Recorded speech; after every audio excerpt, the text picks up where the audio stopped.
Hey there, you wonderful listeners. I have a question for you. Do you want to make a podcast? Well, Spotify's got a platform that lets you make one super easily and then distribute it everywhere and even earn money all in one place and for free. How can you beat that? It's called Spotify for Podcasters. And here is how it works. Spotify for Podcasters lets you record and edit podcasts right from your phone or computer. So no matter what your setup is like, you can start creating today. Then you can distribute your podcast to Spotify and everywhere else podcasts are heard.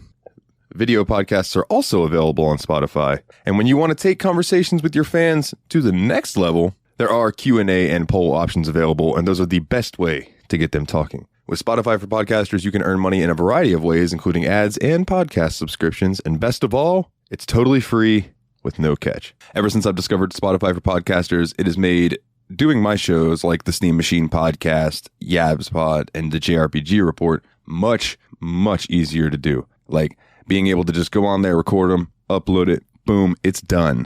I don't have to pay for a site service to host or anything like that. It's fantastic. So I highly recommend that you give it a try. Download the Spotify for Podcasters app or go to www.spotify.com/podcasters to get started today.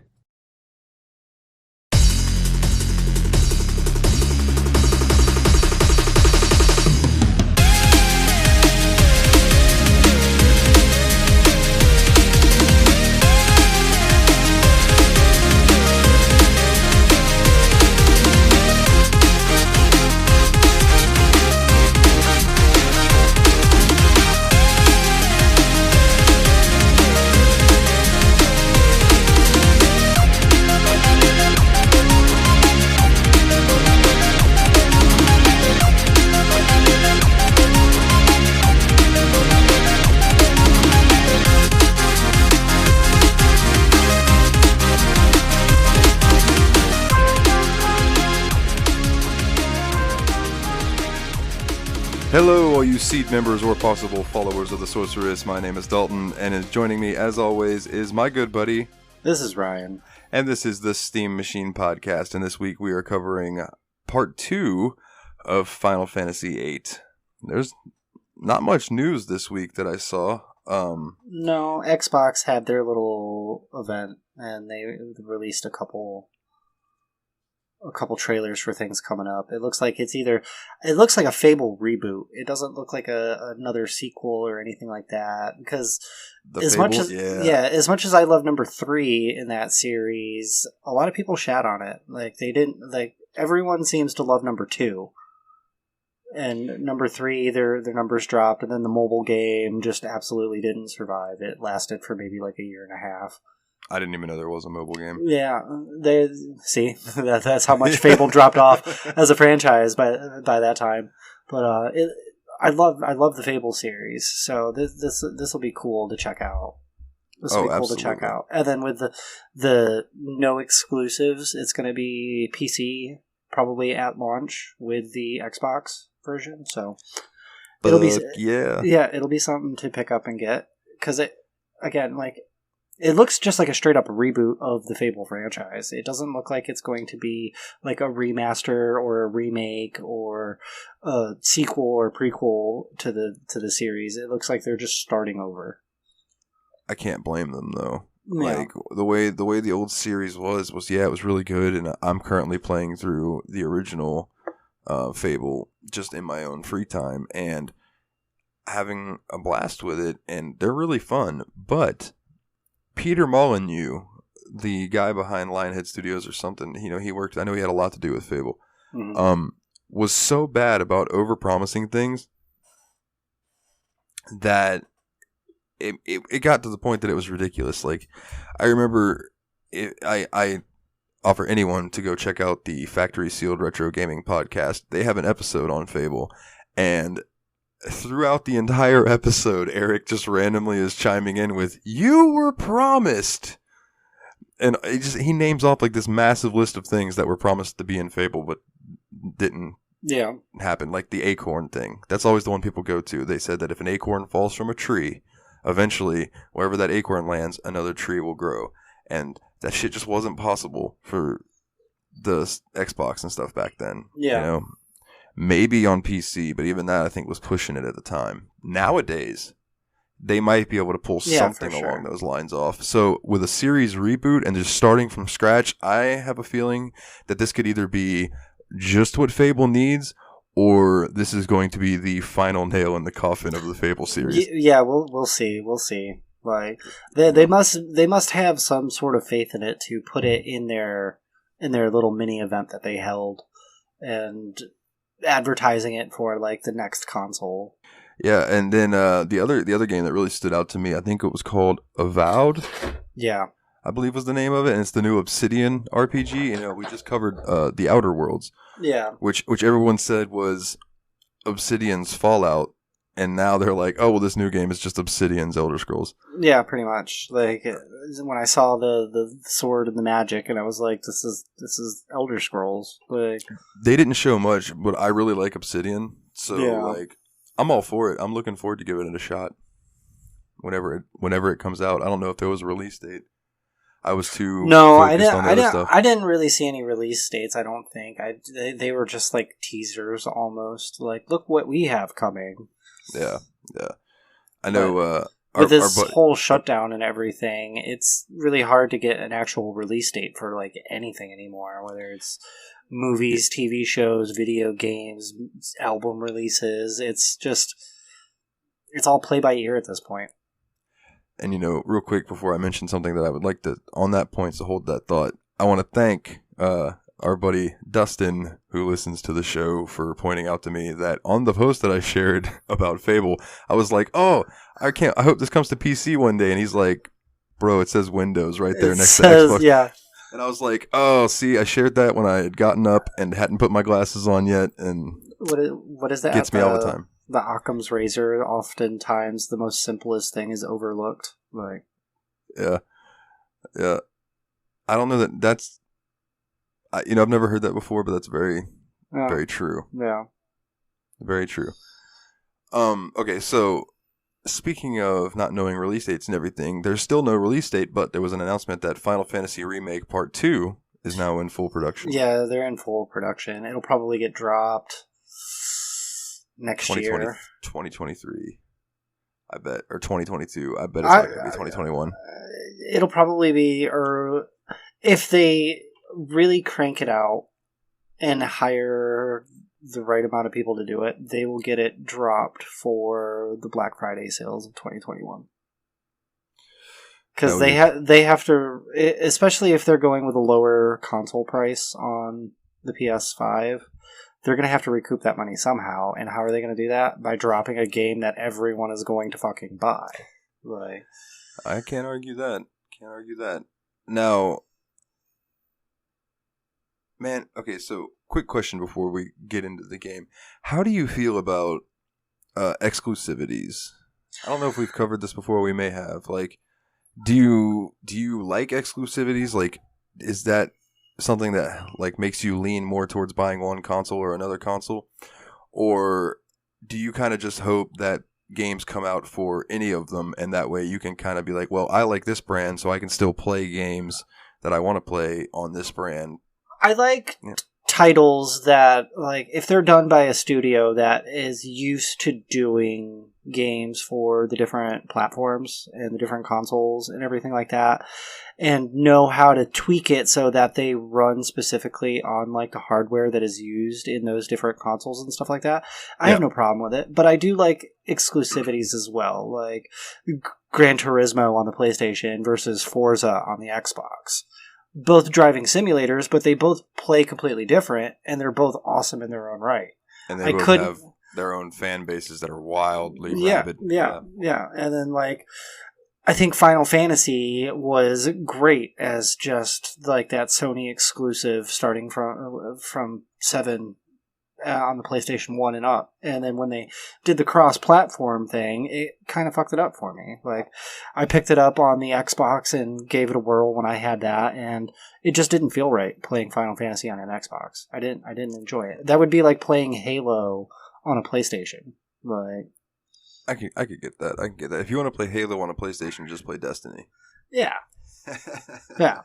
But it's like, I don't mind the exclusivities. Like, it gives you a reason to own more than one console, but not every game release has to be an exclusive. The studios really need to, like, if they're going to do the exclusives, they need to be really picky with what titles they are going to do and make sure that those titles are worth getting the console for. Oh yeah, and honestly, in the past few, I don't know, 5 years or so, it's been all about Sony for me. Yeah. Xbox has not done anything that's really shocked me or surprised me. No, and then that's why I picked up the PS4 the last time I picked up a major console like that. It was like, do I want the Xbox One or do I want the PS4? I'm going to go with the PS4. Like, I know a lot of people with the Xbox, they're like, oh, get the Xbox. And it's like, no, I feel more comfortable with the PlayStation, and I like some of the games better. Like, I can't name one Xbox One exclusive game right off the top of my head, but I can name a bunch for PlayStation. You had like Spider-Man, you had Horizon Zero Dawn. Yeah. Both of those games, those are the only ones you need. Those two games were console-defining games. Yeah. And they both came out for PlayStation. Yeah. But the reason I was asking is because this whole situation where Xbox is no longer going to do like exclusives for Xbox. If they're going to release it for Xbox One and then their new Xbox Series X or whatever and PC and things like that. Yeah. But then there are games... I would say it wouldn't be like console exclusive at that point, but as much as it would just be like Microsoft exclusive. They really don't care if Sony wants to pick up the title and publish it for the PS4 or the PS5, or if Nintendo wants to pick it up for the Switch. They just like, all right, we want to get this out on the Xbox One, we want to get this out on the Xbox X, and we want to get this out for Microsoft PC gaming. Like, let's hit as many markets as we can. Because from what I've been reading is these major console companies, Sony, Microsoft, they don't even see a console war going anymore. They don't view each other as competition. They're like, we both have our own niche followings and our niche fan groups, and we know true gamers are going to buy every console whatsoever. So we see no point in trying to hurt your business. We see no point in trying to buy up as many exclusive titles as possible. Like, they just want to tap as much market as possible now. Yeah. I'm just, the way I look at it is like, that's really cool. I've always been an Xbox kind of hater since I got a 360 and that thing red ringed on me after a year. But I am really looking forward to the way that they're going to be doing their things going forward, because if they do have, Microsoft exclusive games, then at least we'll be able to play them on PC. Yeah. I don't have to buy a console. That's sweet. Yeah. Now, there are some PlayStation games that are out even like right now that I'm hoping eventually, once like the year or 2 year contract, whatever it is up, get released up otherwhere, in like Ghost of Tsushima. Yeah. I want that game really bad, but I don't have a PS4 Pro, so I don't want to even try to play it. I don't have the Pro either, so I guess I'd be fucked out of that game too. And that's what I really want to pick up. Like, and I mean, it looks gorgeous from what I've seen. You can still play it on there. It's just not going to look exactly like it should, because the game's made for the Pro. But whatever. But like, being able to play that on PC would be sweet. Now, I think it would just look awesome thrown up on my projector anyway. Like, no matter what resolution it was. Oh yeah, dude! You gotta take up the whole wall. That would be sweet. Yeah. I do have a caveat with this Xbox thing, and it's like, as long as they release their games on Steam or GOG or whatever, I don't even care if they release it on Epic. I know everybody's got a problem with the Epic Games Launcher, like, whatever. If Xbox starts releasing their games only on the Microsoft Store, I am going to be absolutely pissed. Yeah. Which leads me to the fact that I had downloaded the 70 gigs or whatever for Phantasy Star Online 2 from the Microsoft Store, knowing that there's this active bug that if you restart your computer, it deletes everything. So I logged out of Phantasy Star. I went to log back in. It wouldn't let me log in. I was like, what the hell? Tried to uninstall it and delete it. Wouldn't uninstall and delete. So I'm like, well, this is weird. So I restarted my computer and it was all gone. Oh, man. So I'm like, all right, well, this is going to come out on Steam in August. I'm just going to wait until then. Yeah.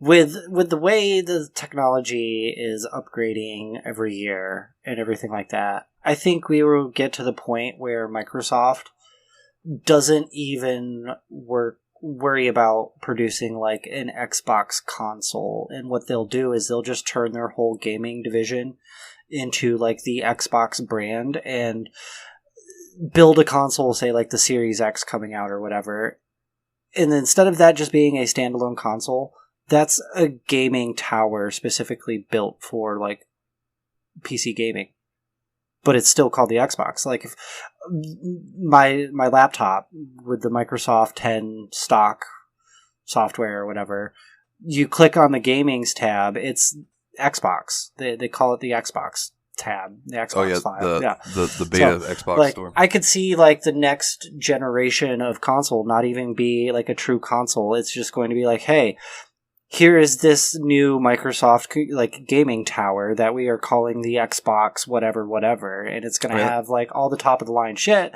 but it's going to play like PC games. It's everything's going to be done PC. I mean, that's pretty much how it is now, except they just make it a console interface. And you know, I mean, even if they were restricted to where, like, say you couldn't go on the internet browser on it, like big whoop-de-doo. It's like if you're using that for fucking gaming and stuff, you know, it is what it is. But if you can still get on YouTube through apps and things like that, it would just make it easier for people not to be able to hack them. Yeah, you know, which I'm not necessarily against that, but I'm not necessarily for that. Yeah, I think once a system is past its prime and no longer being supported by the companies, dude, if you want to hack it and load that bitch with every Super Nintendo game that's ever been created, go for it. Yeah. But hacking something that's it's like the Super Nintendo Classic and like the Sega Classic. That's a little different. Yeah, but they knew that people were going to mess with that thing for like right from the release, so they like purposely left so much empty space on there so that people can mod it. Like they're pretty much just like, here, what can you do with this? Like hey, we're selling you a really cheap version of a Raspberry Pi, so just do what you want with it. Yeah. And it didn't take people very long to crack that thing open. It did now there's even like there's mods now that like you can get pieces and attach to it, and where your HDMI plugs in, there's like a little piece and it has a USB stick that you can keep gigs and gigs worth of games on it, and it's wild. Yeah. It's wild how they come with that. Yeah, that was one of the first things I did when I got mine. I think my Super Nintendo Mini, for the people on video, it's this thing right here. Has about 190 games on it or so. Oh, I thought it was a lot more than that, because I know we spent we spent like almost an hour just going through the entire library you had on there. Yeah, it might have been even more because I've added a bunch of original Nintendo games, which are. Didn't you have more than just that too? You had like the NES, the Super Nintendo. Didn't you have some Sega titles on there as well? Because the Sega had essentially the same controller. Yeah. Some of the Sega games are a little bit of a bitch because I think the Genesis controller had like it had one or two more buttons. Yeah. But yeah, some of the games you could get through pretty easily, like the RPGs and stuff. Yeah. But yeah, I've got Sega game. I have Sega Master System games on there, which you know my Master System is back behind me on this corner. It's got all kinds of stuff on there, and those games are so small size wise. Yeah. That it doesn't matter. Like you can just load it up. Yeah. You know, I think the biggest Super Nintendo game that I've found was Star Ocean, and I think it's like 6 megabytes. Yeah. Which was massive back then. Mm-hmm. But yeah, you know, I was just curious how you felt about all that, you know, and then we got off on the tangent on hacking.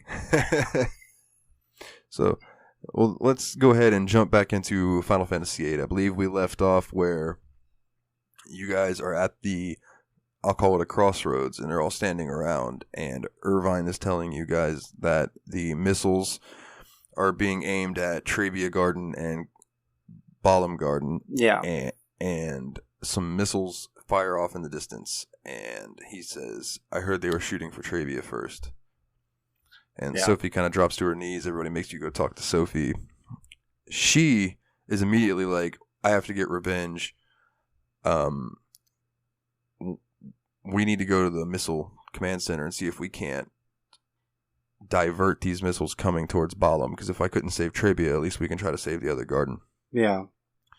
So you end up devising a team. Who did you use for your missile-based team? Oh, who did I have? God. I think I took Quistis and Irvine. It's exactly who I went with, was Selfie, Quistis, and Irvine.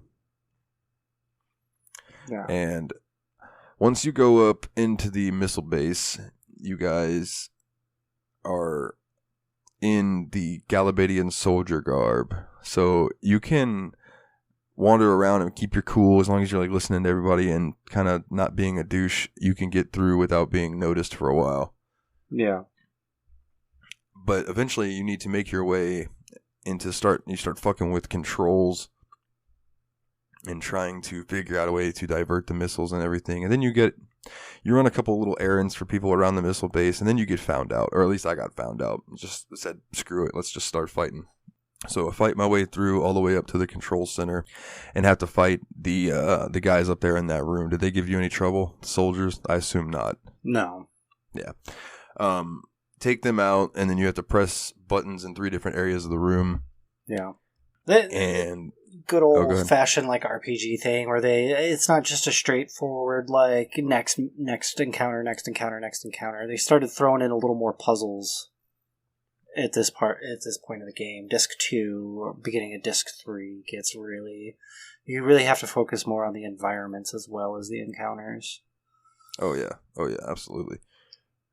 So you beat those guys, and you have to set a timer. Yeah. And you have 10 minutes, 20 minutes, 30 minutes, 40 minutes. It's like you were practicing for something with Ifrit, right? Yeah.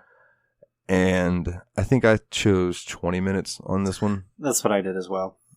And it's basically just giving you the time to almost leave, then turn around and have to go back for something. Or that might have already happened. I'm not really sure. It's blurry. It's like I played this 4 or 5 days ago, but I feel like I haven't played it in forever because I don't know. Yeah. So the Galabadian soldier in red that you beat, I don't think it was Biggs and Wedge again, but I think I'm pretty sure it was Biggs and Wedge because I know you encounter them more than once in this game. Well, that wouldn't surprise me then. So once you beat them, you run out, and he sends a giant machine after you called the Ironclad, or also known as the BGH-251F2. Then it had to have been Biggs and Wedge because that's like their thing. You encounter them, you beat their ass, and then they send a machine after you, like the opening of the game. This would be like a cool running gag in the game. Every time you face Biggs and Wedge, you have to deal with a contraption because they're all pissy. This thing, it didn't give me a hard time because I had already stocked up on a bunch of thunder magic, and Quetzalcoatl was already leveled up good about it because I had already hit the Cactar Island. Oh yeah, Cactar Island. Which, by the way, if you do not know, Cactar Island, there is a spot before you get to Ragnarok when you're in Balam Garden that you can run along the edge of this one part of the continent that's right near Cactar Island. And if you pull your menu up, it says that you're on Cactar Island. So right in this little area of the map, you can run around and exploit it and kill cactuars. And they are worth 20 AP apiece. They give you like 5 experience. They give you bullshit for experience, but 20 AP apiece. You beef up those girlfriends, Guardian Forces. Yes! Oh my god. So when I was looking up some information for today's show, one of the Google things was, how do I boost my girlfriend in Final Fantasy VIII? I was like, oh man, that's not what GF means in this. Come on. I just picture like a 13-year-old trying to figure out what it means, and he doesn't know what GF stands for, so he just types in girlfriend. But I will say, it brought up the answer. You gotta give her the limit break, then the Phoenix down, then the potion, then the limit break again. And then break out the X potion. Yeah. And then it's all over.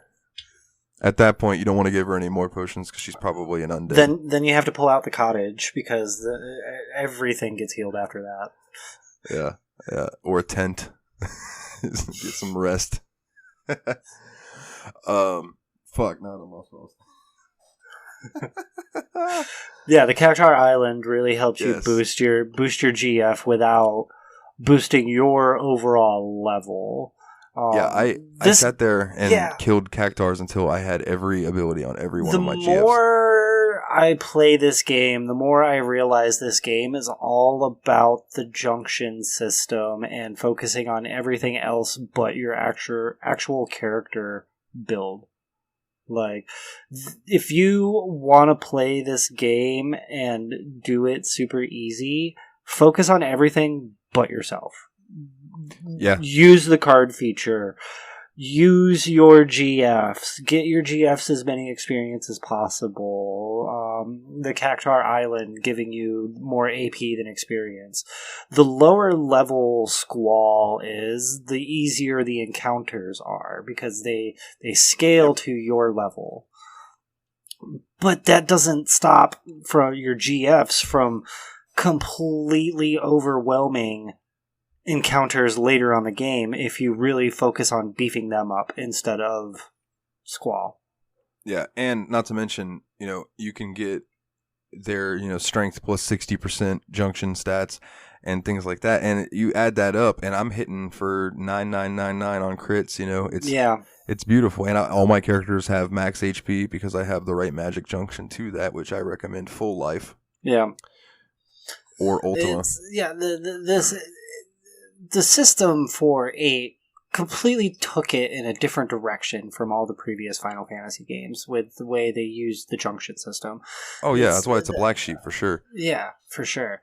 But once you get used to the system, it's hard to not enjoy it because it does take that time and devotion to learn it. And then once you learn it, you're like, God, this is awesome, because you could fly through this game with the right junction builds, the right junction setups. Oh, totally, dude. If you can manage to have like one character with status effect junction blind and then have another one with status effect junction silence, then it's like anytime they attack their enemies, they have a chance of inflicting blind or silence. And it's like any enemy, they're either going to hit you with magic or physical attacks. So if you blind and silence them, they are worthless. Yeah, and they can't. Yeah, every character is has a physical or a magic. So you hit them with one of those two, they're done. It's just like when we were talking about Diablos. If you blind Diablos, he almost can't kill you unless he gets a lucky shot, because none of his magic can take you down to 0 HP. Yep, the Demi stops at 1 HP. Yeah, and so does his Gravitas or whatever. The Gravitas, yeah. Yeah. That is the same way. It takes you for a percentage of your HP. So anyways, this ironclad boss that you're fighting outside of the Galabadian missile, it looks like a big tank with 6 giant pillars on it. Yeah. Or something. And as you fight it, those slowly blow up. I'm assuming those are like their engines or wind turbines or something. Yeah, I think it's the engine, like the main power of it itself. So you destroy it, or so you think. And if you did everything right inside of the missile base, the missiles will go off and everyone's all sad. And the self-destruction thing happens at the base, and you think that the party that you sent died. Yeah. So after that, you then revert over to Squall and company. And you go, and they, at the same time, this Galabadia missile crisis thing is going on, and you guys are taking care of that. This is also happening coinciding with that. So then you take over as Squall and company, and you go back to Balam Garden. Yeah. And there is chaos going on, and one of the garden guys in their little monk robes and Raiden hats comes up to you, and he says, "Whose side are you on? The headmaster or the garden master?" And Squall was like, "What the fuck are you talking about?" And he's like, and the guy's just like, "You're not one of the Norg supporters. Die!" And you fight, and then Squall, you beat this battle, and Squall was still like, "What the fuck is going on?" So somebody finally explains to you that the garden master is rebelling against the headmaster or something along those lines. Yeah. And if you have to maintain, for the best rewards, you maintain your loyalty to Sid. Yeah. So every time that they're coming at you and asking, don't lie. Just be like, no, I support Sid. Fuck off. Mm-hmm. And you will get the best rewards out of it. Now, they will attack you every time. If you refuse to swear allegiance to Norg, who you find out is Master Norg, is the guy who runs the garden, or funds, sorry, not runs it, but funds it. But you have to run around and save seed candidates everywhere. Yeah. You know, you kind of inspire them to keep helping and fighting and all that. They might give you a little item to help you out. You can pick up quite a few items while you're in here. I don't think any of them are super rare or super strong items, but there's some good ones. I think you can grab like a tent or two from a couple people. There's a couple potions, I think, floating around from certain people. Right. Well, so you eventually make your way to search for the headmaster, running around on the first floor, and you run and you see Zhu running up the steps to the elevator. So then, like, you chase after her and go up, and you start talking to Sid. That apparently they said that he was hiding, but really he was been in his office the whole time. He never moved. He's like, wait, there's something going on?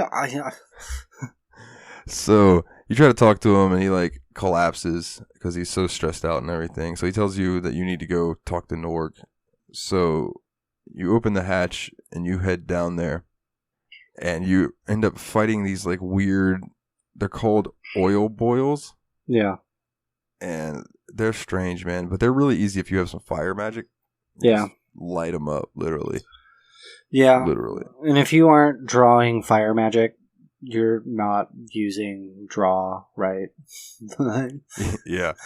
So you run up to go check on, everybody else after the fight with the oil boils, and you talk to Sid, and you offer to go check on the others and everything. You run up to the deck, and then you return to the headmaster's office, and he's not there.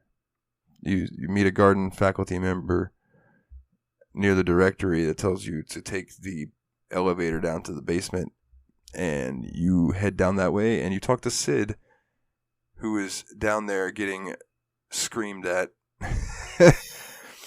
And this is where you're introduced to Norg, who is like this massive shumi. Yeah. And the dude is super greedy. And there's a thing with the shumi that they don't reveal their hands because like their hands are are sacred because you work with your hands and all that stuff. So like they don't really show you their hands a lot. Mm-hmm. If you notice, Norg is constantly waving his hands and stuff at you. Like he doesn't give a shit because he's all about money. Yeah. So you end up fighting this guy, and he's not so hard. I think he had like 12,000 HP or so when I scanned him. Yeah. He wasn't so bad. But I will say, I forgot to draw Leviathan from this motherfucker. Yep, there's another one of these GFs that you can miss by not using the draw feature of this game. Yep. And I missed Leviathan, which I think I'll have another chance to get him in Ultimasia's Castle, but I could be wrong. Other than that, though, at this point, I have all the GFs. Well, at the point I'm at in the game, not at this point in the game, but... Yeah, same. So where I'm at, it's about... I think I've picked up every single one. I don't think I've missed one yet. Yeah, I was happy when I remembered to get Doom Train. Yeah. Which that motherfucker is not easy to get. No. So, Norg, I remember him, I think he was weak to wind. So, like, you just, like, hit him with Pandemona. Yeah. And some arrow magic, and you'll be fine. But listeners, please do not forget to draw Leviathan, because then you will feel like an idiot like me. After you beat him, there is a draw point up on his little carriage-like thing. Mm-hmm. I don't even know what to call it. It's like a ship or like I don't know, a throne. But you can draw some magic from it. I don't remember exactly. Yeah, it's from the pod, and it's bio. Is it bio? Okay, yeah, I could not remember. I'm like, what is it? After that, you head to the infirmary and you tell Katawaki that you need to see Sid, and she's like, no, you can't see him right now, and he's basically like, no, it's okay. I think I'm done crying. They can come in. She's like, you two need to take it easy when you're training. Squall's like, my forehead hurts. So this is where he tells you that the sorceress is his wife. Yeah. And that he had taken on Norg to help fund the garden, but soon realized that his greed was, far more than what he had wanted or needed for this project. Anyways, now you got to go find Elone. Yep. And I believe she was in the library? Yep, she's in the library. And she starts talking to Squall like she knows him, and he's like, I know you from somewhere, but like, where the fuck do I know you? And I believe that's when she starts kind of foreshadowing parts of the plot. Yeah.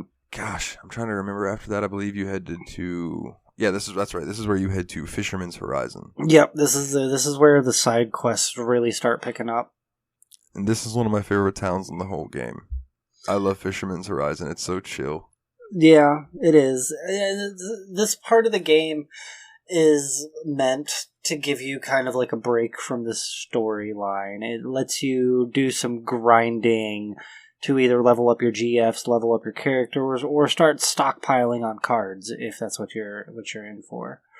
Like, totally. There's so many side quests available from Fisherman's Horizon. Did you do the Master Fisherman quest? No, I did not. No. I went ahead and did it. I hadn't done it before. I thought it was pretty interesting. You didn't get too much from it, but it was still pretty cool. No, but I think once you're down there and stuff, if you're really into the cards and stuff, you can pick up the Quetzalcoatl card from Fisherman's Horizon. Yeah, you get that from Mayor Dobie. That's how I got it. Mm-hmm. I do know that you head to I think it's the residential area and the station yard, and you see where the mayor, first and foremost, you get invited to the mayor's house. Yeah. And the mayor's like, why are you here? You're like, we kind of just lost control of our garden. And they're like, well, we're going to help you fix it so you guys can fuck off because you guys are violent. We don't do violence here, and you promote violence. And if you're here, that means violence is going to follow you here. And Squall's like, all right, yeah, we're trying to fuck off as fast as possible, so if you could help us, that would be great. But, you guys need to fuck off. Well, we want to fuck off, but we need your help. Like, yeah, we would like to fuck off as fast as possible, you hillbilly. Now help us get the fuck out of here. And so they go and start helping you work on the ship and everything. God, but we're just simple fishermen. We don't like the violence that you all bring with you, and it's we'll help you get out of here. It's like, now Skeeter, he ain't hurting nobody. Oh my, yeah. So, he's like, of course. Then Galabadia shows up. And they're looking for you guys, and the mayor's like, I fucking knew it! I knew that violence would come if you fucking stayed. There's treachery afoot. You didn't fuck off fast enough. Like, I told you should have already fuck off a week ago. So you're like, I really love this part of the game. I really love Fisherman's Horizon. Like, the old man's like, I'm gonna go have a strong talking to them. And Squall's like, oh fuck, he's gonna get killed. Yes. So you guys end up having to take off and go help him. And you're like, he's talking to this Galabadian soldier who just like knocks his ass down to the ground, of course. So you have a choice whether to intervene or keep watching. I'm like, well, I can't watch this old man get beat up, so I intervene. And the soldiers are weak. Like, you take down the soldiers, no problem. But then, like, out of the fucking grave, like Frankenstein being raised by a lightning bolt, here comes the fucking ironclad thing again that destroyed his selfie. Yeah, the BGH-251F2. Yeah, it comes just crawling out of nowhere and jumps down. Thing looks beat to shit. You're just like, what the fuck? And it's like, and it goes into the battle again. So I told you to fuck off. Why is this thing here? So it doesn't take long. Like, the thing's already beat to hell. Like, you destroy yes. You destroy it. And it goes falling off the side of the cliff and then just like miraculously climbing up the cliff is Quistis, Irvine, and Selfie. Like, hi, we're back. And I'm just like, holy hell. And Squall's just like, glad you guys are okay. And they're like, you care. Yeah, Squall is finally starting to show some sort of emotion. They are quick to call him out on it too. Yeah. Like anytime Squall says anything nice, they're like, Squall, are you feeling all right? Are you okay? Who the fuck is this guy? Like, what status effect is he under? And I think after that point, you kind of just run back and you kind of get the garden together and stuff. And this is where they do the musical performance thing. Yes, you could do the musical performance here.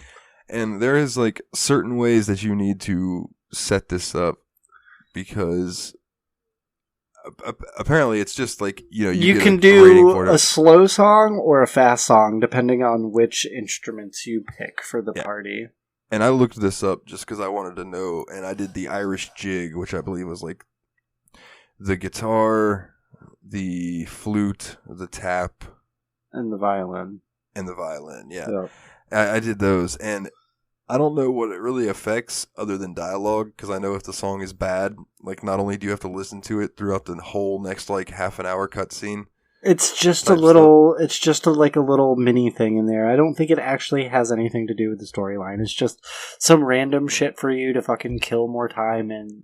But if you fuck up, it sounds horrible, and you have to listen to it. Like it's like they make you live with your mistake. Yeah. But basically, this whole part is set up for Squall and Renoa to have like this romantic moment on this fisherman's horizon. It looks like it reminds me of the scene in Cable Guy when Jim Carrey takes that dude up to the giant the dish satellite and they lay on it. Like that's what the thing that they're standing on reminds me of. It's a giant satellite looking thing.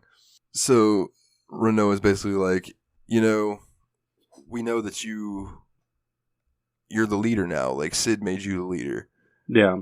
You have to take on a lot of responsibility, and we know you, Squall, and you're going to try to do this all yourself, and it's going to drive you up a fucking wall, and it's going to kill you. And Renault is like, you have to be able to open up to your friends because we love you. And Squall's like, you don't know me. Off. Yeah. Fuck off. So let me die.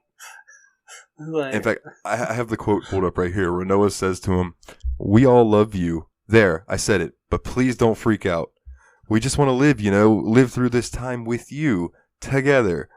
And then Squall, I think, just like gives a bunch of ellipses and is like, whatever. That sounds about right. There's two possible outcomes for this part, and there's either it ends friendly or they end up fighting. I got the friendly side. Yeah, same. Because, I was trying to pick the good answers. I'm trying to make Squall not such a douchebag in my playthrough. Yeah. So, I believe this is where you head back to Balam. Yeah, this is when you could start doing some more side quests. Yes. This is where you can pick up did the Cactar stuff. You can do Cactar Island. You can do Tonberry King GF. You can pick up Odin. There's a couple other ones. I think Chocobo Forest, I think, is... I've done one of those. Those are fucking annoying as shit to me. Yeah, they are. I did do the Shumi Village, though. Yeah, and then there's some good cards you can pick up at this point, too. The Leviathan card, the Carbuncle card, the Gilgamesh card, and the Renoa card are all available at this point.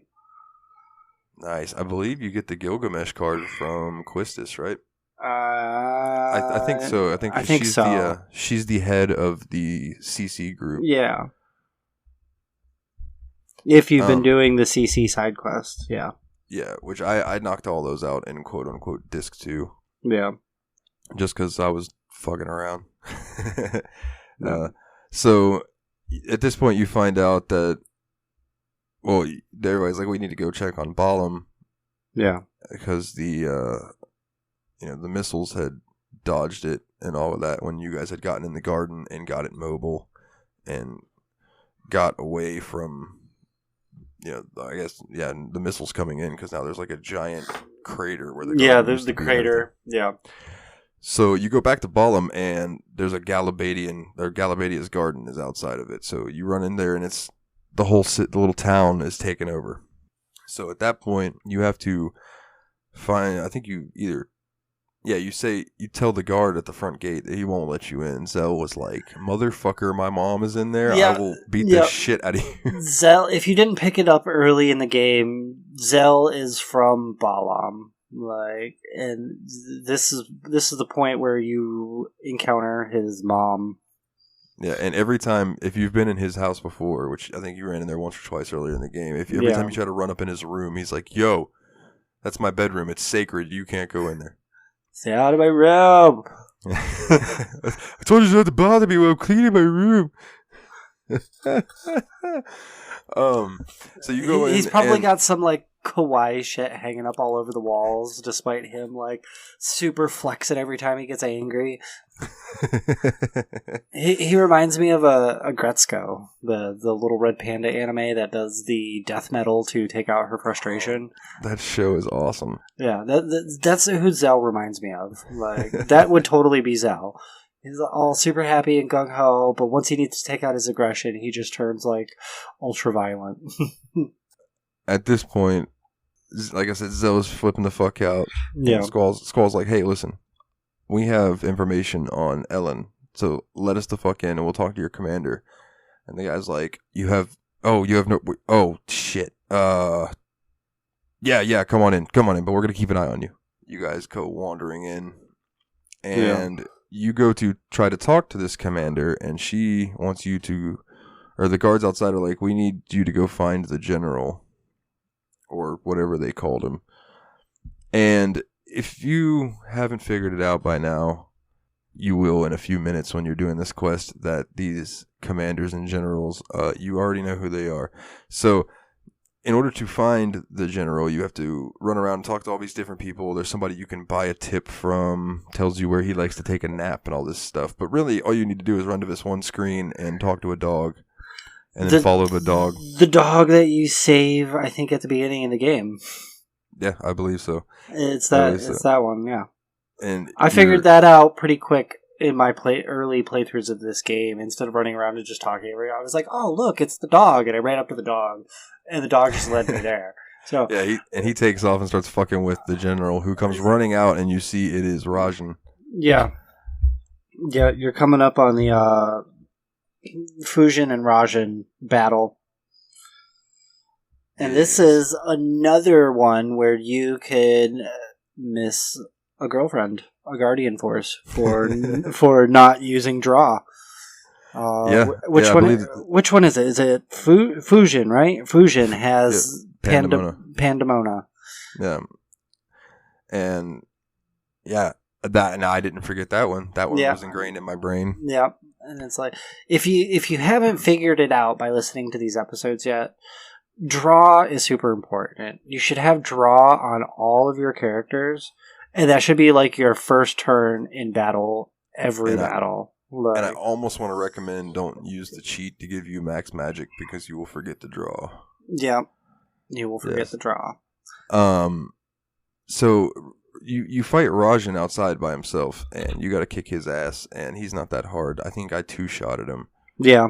And then he runs inside, and Fujin is like, okay, so I don't know if we've explained this yet, but Rajan says, after everything he says. He's just like, hey, Squall, Cypher's real mad, but we got to follow him, we're his only friends, And then Fujin speaks in one word very loudly. I just picture her screaming. Like that one where she says, rage! Yeah. It's like that. I just picture her just yelling. So you go in, you kick both their asses, you draw Pandemona. Yeah, Pandemona from Fujin. There is a little trick from Fujin that you have to be careful of, and it's the move Psy. Did that move fuck you up at all when No, fighting? she never. She never got a chance to cast Oh, she used it on me quite a bit, and I don't know if you've ever encountered it before, but Psy automatically reduces your HP down to 1. Ooh. Yeah. So, lots of healing once she starts throwing out that Psy. Like, oh, I bet. yeah. It sounded like you had an easier time with Fujin than I did, because it started off with that real quick, right off the bat. Just like I drew Pandemona and then just destroyed them. Yeah. From there, you head to Trabia Garden. Mm-hmm. And, I feel like we're blitzing through this part of the game a little more, but it's like stuff starts happening really quickly. Yeah. It's like the beginning of this game has a lot of lead up and kind of us talking about the card and stuff, but once it starts hitting, this game hits really quickly. Yeah, for sure. The disc 1 and like halfway through disc 2, 3/4 of the way through disc 2, it's a drag. It's a slow build up. But once you hit that point, like the missiles or even Fisherman's Horizon is where I usually say this is like the true halfway point of the game. Yeah, from this point on, it's a fast downhill. Everything moves so much faster now as far as storyline. It's from one mission next to the next. Like, They gave you your chance to fuck around with the side quests in disc 2, and then after that they're like, okay, you got no more time for that. This is where you're about to get hit with like the real plot of the game. Yep. You are asked by Selphie to go to Trabia now that the garden is mobile, and you guys have solved the issue in Balam. You take off to go up to Trabia, which is up in the north in the wintry mountains. So you make your way up that direction, and this is where I recommend that most people stop by the Shumi village instead of doing what I did, which was like hours ago in the game, flying all the way up there and just finding it. And you get there and Selphie's like, fuck, the missiles hit it directly. So she climbs this fence and goes running inside. Squall kind of lets her go ahead, and then you take over as him, and you climb up after her. And everybody's like, where'd Selphie go? And Squall's like, I let her run the fuck ahead. Chill out. She is a strong, independent woman who doesn't need us to keep tabs on her 24/7. Let her do her thing. Hell yes. Z-Snap. Now, so you go running up and you catch up to her. She's talking to one of her friends, and you find out it's her best friend. So and then you start seeing people come out. So people are still alive. They survived the attack. And she says that she's going to talk to some people to meet her at the basketball courts at the back of Trabia Garden. And at this, you can run around and talk to a few different people, and I think there's a couple draw points around. This game makes no sense environmentally. Like, you go to the Galabadian Garden, which is obviously not in the Arctic earlier in the game. They have a fucking ice rink in their garden. And then you come up to Trabia, which is in the Arctic, and they have a fucking basketball court? Come on. Like, Trabia should be the hockey garden. Like, for real. Yeah, that makes sense. That makes sense. It is kind of odd now that you bring that up. I've never correlated that in my own head, but that's fucking weird. It is weird. It is weird. I since my first playthrough of this game, it's always fucked with me. And it's like, how did you not put the hockey rink in the one cold climate garden? Like, why did you not do that? I don't know. I do know that Selphie's best friend has the Selphie card. If you don't have that yet, you can play her until you win it. Yep. But you have to complete the whole Trabia Garden storyline thing that's going on before you can challenge her to a card game. But once you do, you can get that. So you guys go to the basketball court, and Selphie shows up, and this is where like Irvine just drops a bomb on everyone. Like, basically, hey, we all grew up together, right? Like, in a nutshell, that's what it is. It's like, yeah, we all like lived at the orphanage with Matron, which is Adia, Yep. And they're all like, "Get out of town!" Yeah, fuck off. So they start reminiscing, and they bring back these memories, and then it's like you're like a ghostly version of Squall walking around this little area, and you see all these little kids, and Zell's like, "Why do I remember this?" And Irvine's like, "'Cause you were there." And then little Zell comes running in, and then like there's little Cypher just tormenting Zell, of course. Chicken wuss. Yeah, and then there's Quistis. They called her Quisty. Yeah. And I believe Selfie. Like all of these, all of them were there. All of them, yeah. Except Renoa. Yep. All of them except Renoa. And so they're like, okay, so this is why we all have this weird bond together. And they're like, why did we not remember any of this? And Irvine goes, it's because you use Guardian Force. It's because you have girlfriends. Of course you don't remember shit, you have girlfriends. The fuck, you get a girlfriend, you forget about everything that has to do with your past, why won't present, anybody love me?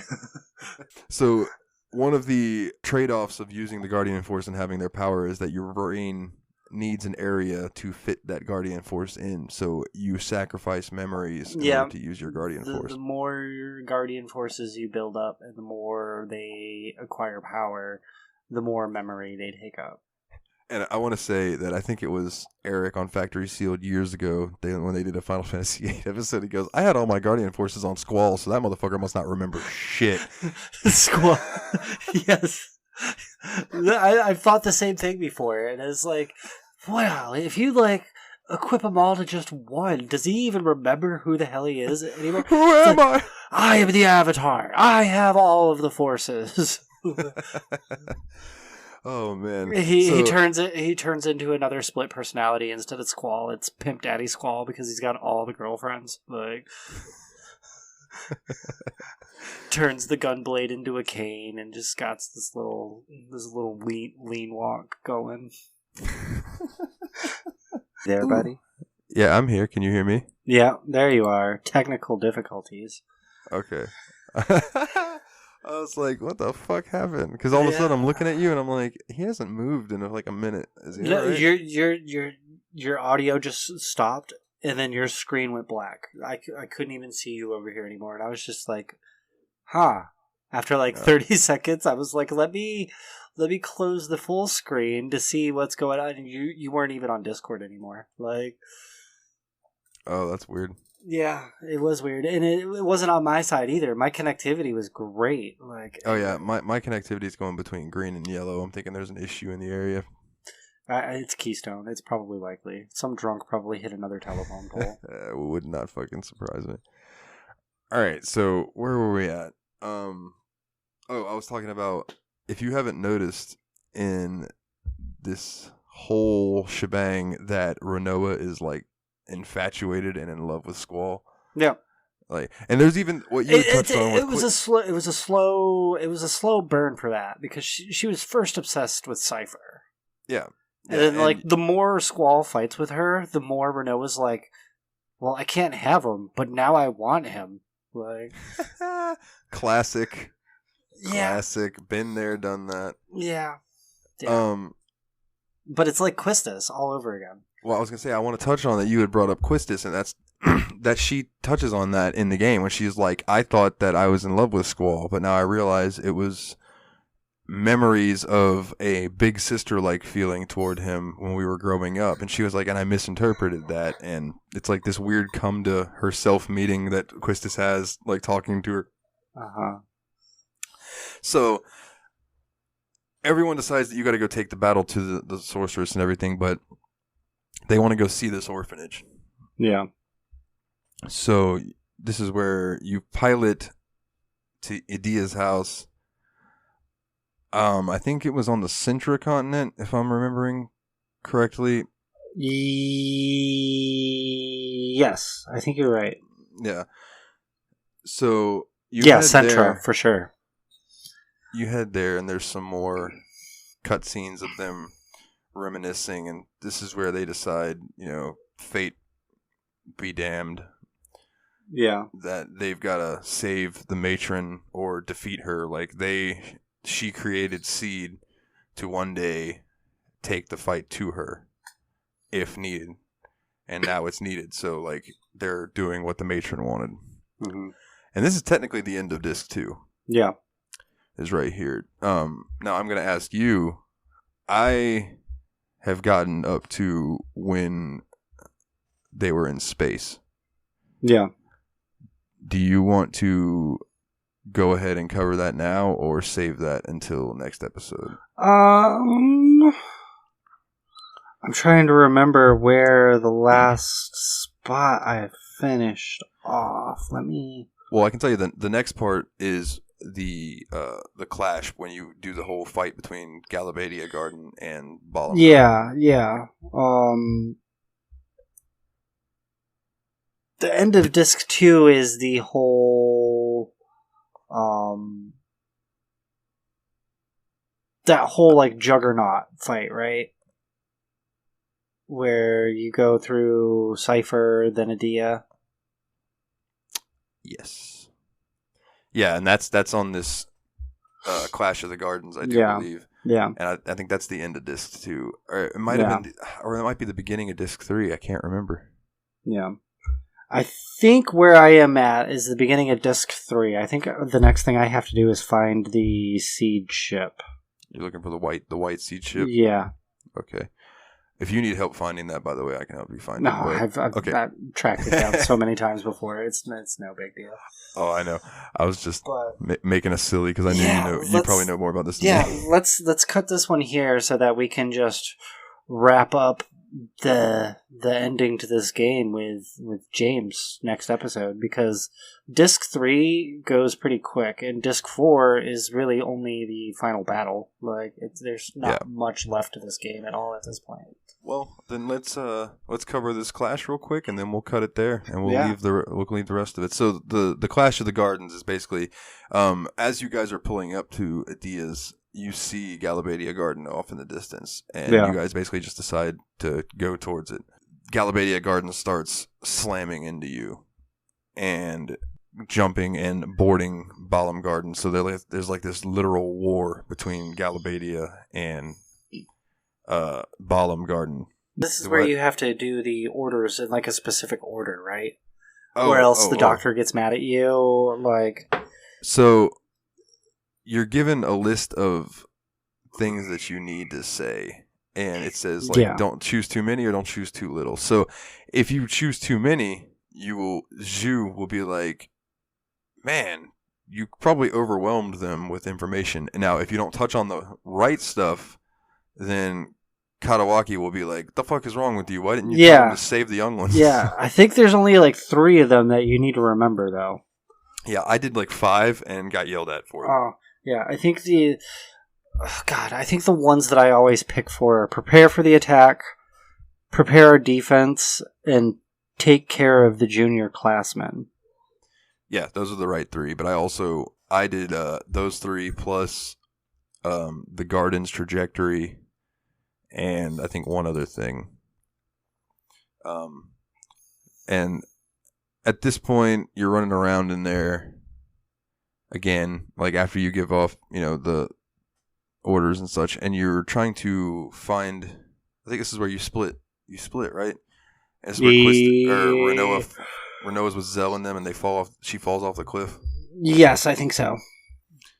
So Renoa is just like hanging off this cliff, and as Zell, you have to like run around and go find Squall near the front gate, and be like, "Oh fuck, what are we gonna do? Renoa's gonna die." Yeah. And Zell's like, "There's nothing I can do to get to her. Like I tried, but there's nothing." So Squall's like, "Well, sucks for her." And they're all like, "What the fuck are you talking about? Sucks for her? You're like, you need to go save her, motherfucker. She loves you. You need to go save her." So Squall ends up heading up. I want to say it's like the second floor, and that's right, because then the girl on the second floor, before you can go try to figure out anything with Renoa, the girl on the second floor is like, "Help me find. There's a missing junior classman. I need you to help me find him." So you go run to the far end of the second hall and talk to the little kid, and the little kid's like, "Oh yeah, okay, I'll go run back, thank you." And at this point, there is this paratrooper thing that comes bursting in through the wall and slams Squall up against this door. And you have a choice of to like try to run or try to attack it or look for another choice. So you click look for another choice, because basically, if you try to run away or you try to threaten the enemy or anything, it just hits you and takes your HP down more. And at this point, this is like a mini game, so you have this little mini game health bar. So when you look around for another option, you can release the door behind you, and then he goes to try to hit you against the door again, and y'all go tumbling out. Did you get the fourth option doing that? No. There's a fourth option. If you keep hitting the look for another option enough, you get a fourth option, which turns into threaten the enemy. Oh, interesting. No, I didn't use that one. So you guys you're hanging from this paratrooper suit with this Galabadian soldier, and you guys are just like punching each other. Mm-hmm. And it's basically who is going to win this punch off first. And this took me like 6 tries. I don't know why. Yeah. I eventually just started just punching him until he died. Like I was trying to punch, then block, and then kick, and it was like, no, you just need to punch him. Yeah, if you block a lot and start timing the blocks and stuff right, you will get presented with the option to use what is called Death Blow on him, and it deals some pretty fucking sweet damage. Yeah, see, I never got the chance to use Death Blow. That's what I was going for. I knew about that from previous playthroughs before, so I just block, wait for the Death Blow, and then once I hit that, then I just switch to Punch because most of his HP's already gone. So at that point, you knock the dude off, and you're flying around on the paratrooper armor. Yeah. You go and you save Renoa. And you guys land, and she thanks you, and you guys have like another romantic moment between the two of you. And then you run into Galabadia Garden. And at this point, you got to run around and find key cards. Yeah. So you have to save. I think you find like a male student trying to hide, and the student's like, yo, the army came in here and took this bitch over. Like, we got nothing to do with this. We apologize. You know what? In fact, here's my key card. You can now go into areas you couldn't access before. Do you know where the first one is? It's in a dorm, right? It's in the fucking hockey goal. Nice. Nice. Oh no, that's keycard 2. Are you sure? That's keycard. Yeah, because the first one is in the guy in the dorm room, and then you head to the gym, and the guy near the hockey rink is just like. It must just be the hockey rink for me. That's like the only one I can always remember. But I know there's also a draw point in the hockey goal itself. Yeah, there is. I don't remember what spell it is. It might be like Blizzara or something. But God, why don't I not remember it either? But yeah. But fun fact: if you run around on the hockey rink, you can get into a fight with monsters that are in hockey gear. Yes. And it's pretty awesome. They're all 00s, but like they're straight up. They got pads, they got the jerseys, they got hockey sticks as weapons. Yeah. Fucking like goons. Fighting those demons from Dogma. Yeah. So once you gather all 3 of the card keys, you run back to the center of the room, and suddenly, and there's a big glowing light that's been in the middle of Galabadia Garden, and it's got a draw point for, I believe, haste in the middle of it. And then you come running back in, and there's a giant creature standing there. No. You're like, what the fuck is this? So you run up and fight it, and boom, it's Cerberus, which is another Guardian Force. But this one, you only have to beat him, and then he'll join you. Yeah, this girlfriend's not too bad. No. She's got 3 heads. So that could come in handy. Not very hard, though. Like, took it down. Yeah. It does have some good magic to draw from it. Quake and Triple. Good magic. You get the Cerberus card from beating Cerberus as well. So if you've been working on the card quests, this is this is like an easy one. You don't have to track down the Cerberus card. You get rewarded with it. And that brings us to the final battle of Disc 2. Yeah. Which is Cypher and Adela. Yeah, this, if you didn't junction everything right, or you haven't been focusing on your GFs or any, like, your magics and everything at this point, this part of this part of the game can be a little brutal. You jump from Cerberus to Cypher first. Yeah. And this, this being a veteran player of this game, Cypher's easy. Right. So yeah, I think I fucked Cypher up with like 2 hits, maybe even 1. You know, at this point I had Lionheart for Squall. Yeah. I had all of their best weapons. So Yeah. It's like Yeah, if you're new to this game, I would take your time grinding disc 1 for items in particular. Because if you do enough grinding and you get enough items, you can actually have the ultimate weapon, Lionheart, by the end of disc 1. yeah, Right. which puts you significantly far ahead for damage with Squall. Yeah. For sure. Yeah. It's 100% doable to get most of the ultimate weapons by the end of disc 1 if you do enough grinding. Oh, yeah. Yeah. Once you beat Cypher, he kind of falls to his knee like a little bitch. Yeah. And Adia's like, fuck off! And just like floats through the floor down to the auditorium below. And you're like, well, son of a bitch, I guess the auditorium's below here. We got to go there. So you got to make your way across the upper stairs in the second floor of the garden, make your way around, and then head into the auditorium, where then you have to fight Cypher again. Yep. And then once you beat him, you have to fight Adia. Did you And this is use magic on them at all, or junction magic, or anything like that? nope. Cypher and Adia are both weak to sleep. So if you junction sleep to your status attack, you have a good chance of putting them to sleep. And that makes significantly easy. Selfie has sleep as her status junction, and I did not have her in my party for this. Yeah. That's why I roll with Selfie a lot. But don't forget when you're fighting Adia to draw Alexander from her. Yeah. Yep. You know, it's another missable guardian force. Yep. Carbuncle is very helpful against Adia because she casts a lot of spells, and that reflect that he puts on you helps a lot. Did you pick up the Royal Crown from Adia? I was using Mug, so I assume that I got it, but I haven't checked my inventory. Mug is like the only way you can get it from her. Yeah, I don't even remember what that does. Yeah. The easiest way to do it is to put her ass to sleep and then mug her.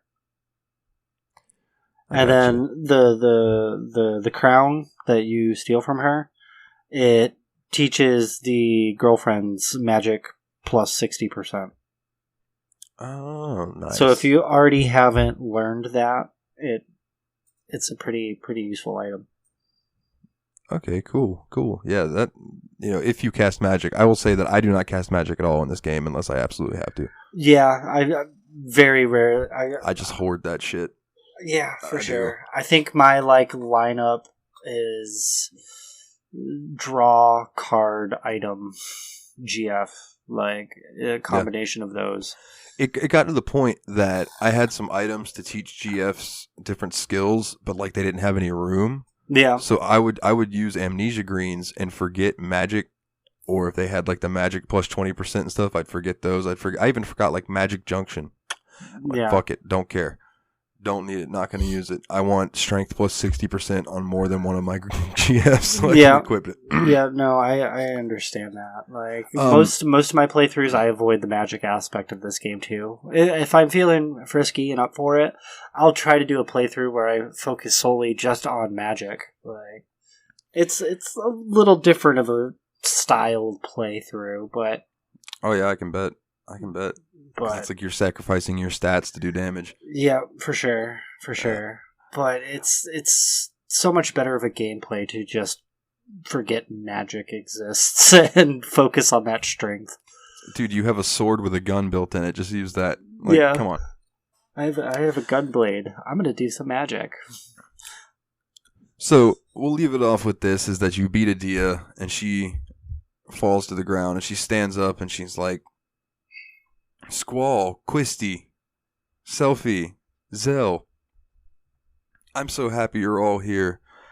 And Squall is like, what the fuck? And then Renoa does this weird sway walk thing over to Cypher and then picks Cypher up and puts her head to him and then he gets up and walks into a portal and then she just passes the fuck out. Yeah.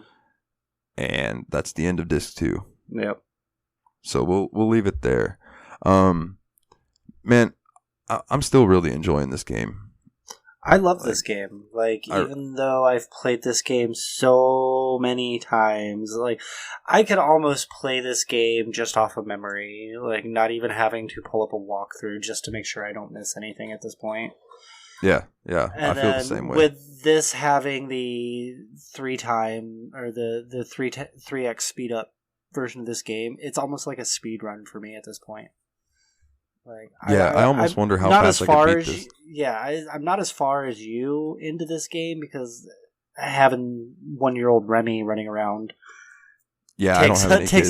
takes a little bit of my time. But when I do sit down to play this game, I fucking fly through it. Like, I could probably sit down with this game and actually just like speed run this whole game, all 4 discs in one day, if I had the time to actually do it.